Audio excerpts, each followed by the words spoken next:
Audience perspective కాకుండా మీ పర్స్పెక్టివ్‌లో how do you remember great performance or great character? Not only your films, ఆ!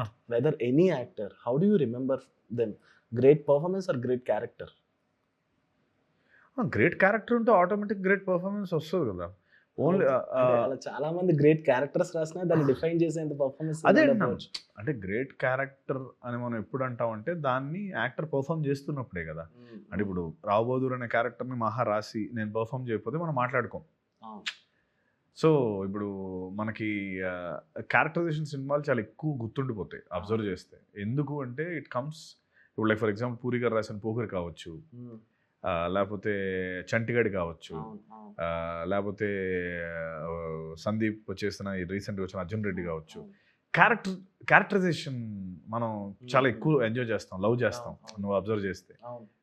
So ఇప్పుడు 'రామప్ప' కూడా అలాంటి ఒక క్యారెక్టర్ బేస్డ్ వర్డ్, అంటే వాడిని మనం గుర్తుపెట్టుకుంటాం. అది కమ్స్ ఫ్రమ్ స్ట్రాంగ్ రైటింగ్.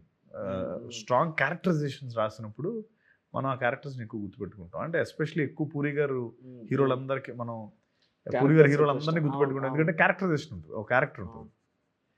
అలా 'రామప్ప' కూడా ఒక పెక్యులర్ క్యారెక్టరైజేషన్ వాడు. సో మనందరం అదే రేంజ్లో గుర్తుపెట్టుకుంటాం.